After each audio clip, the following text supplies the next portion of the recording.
2019 ఎన్నికలే లక్ష్యంగా ఎన్డీఏ సమావేశం జరిగింది. ఎన్డీఏ కూటమిని విస్తరించడంతో పాటు మోదీ 3 ఏళ్లలో చేపట్టిన పథకాలను ప్రజల్లోకి మరింత చేరువ చేయాలని నిర్ణయించారు. 33 పార్టీలతో ఉన్న ఎన్డీఏ కూటమిలో వచ్చే ఎన్నికల్లో మరిన్ని పార్టీలను చేర్చుకోవాలని తీర్మానించారు. 2019 ఎన్నికల నాటికి ఎన్డీఏను మరింత బలోపేతం చేయడమే లక్ష్యంగా భాగస్వామ్య పార్టీల సమావేశం జరిగింది. మోదీ 3 ఏళ్ల పాలనలో సాధించిన విజయాలు, వచ్చే 2 ఏళ్లలో తీసుకోబోయే నిర్ణయాలపై సమావేశంలో కీలకంగా చర్చించారు. 33 పార్టీలతో ఉన్న ఎన్డీఏ కూటమిలో వచ్చే ఎన్నికల్లో మరిన్ని పార్టీలను చేర్చుకోవాలని తీర్మానించారు. ఇప్పటికే దేశవ్యాప్తంగా పాజిటివ్ సంకేతాలున్న నేపథ్యంలో కేంద్ర ప్రభుత్వం అమలు చేస్తున్న పథకాలపై విస్తృతంగా ప్రచారం చేయాలని నిర్ణయించారు. 3 ఏళ్ల ప్రగతిని ప్రజల్లో వివరించేలా ఆయా రాష్ట్రాల్లో భాగస్వామ్య పార్టీలు కృషి చేయాలని అమిత్ షా, మోదీ ఈ సందర్భంగా మిత్రపక్షాలకు సూచించారు.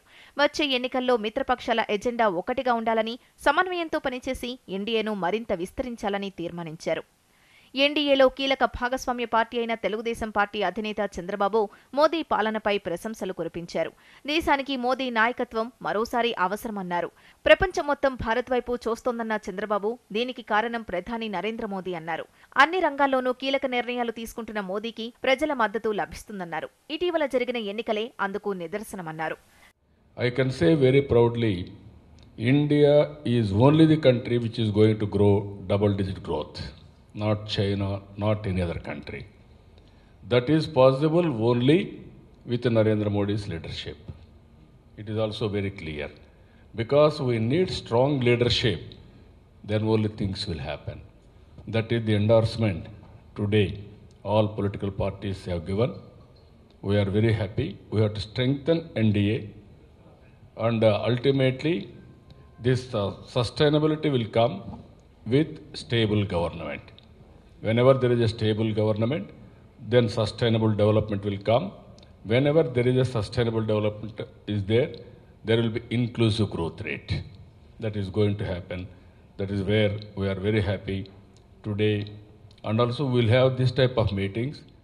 ఢిల్లీలో అర్ధరాత్రి వరకు జరిగిన కీలక సమావేశంలో కూటమి బలోపేతానికి అనేక కీలక నిర్ణయాలు తీసుకున్నారు. ఇటీవల కేంద్రంతో అంటిముట్టనట్టుగా వ్యవహరిస్తున్న శివసేన పార్టీ అధినేత ఉద్దవ్ ఠాక్రే ఈ సమావేశానికి హాజరు కావడం విశేషం.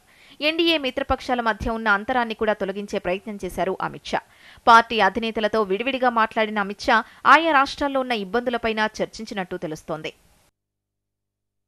ఈ ఎన్డీఏ భేటీలో రాష్ట్రపతి అభ్యర్థి ఎవరు అన్న దాని మీద చర్చ జరిగింది అన్న ఊహాగానాలు అయితే చెలరేగినప్పటికీ భేటీలో పాల్పంచుకున్న కేంద్ర మంత్రులు మాత్రం ఈ విషయాలని ఖండించారు. పూర్తిగా ఎన్డీఏ భాగస్వామ్య పక్షాల 3 ఏళ్ల ప్రగతి, అలాగే రానున్న 2 ఏళ్ల కాలంలో అనుసరించబోయే వ్యూహాల గురించే ప్రధానంగా చర్చ జరిగినట్టు కేంద్ర మంత్రులు ఈ భేటీలో పార్టిసిపేట్ చేసిన వారంతా చెప్పారు.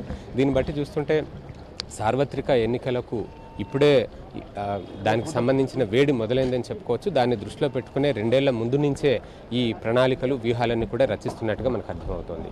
Camera person రమేష్తో Mahatma Kodiyar, TV9 New Delhi.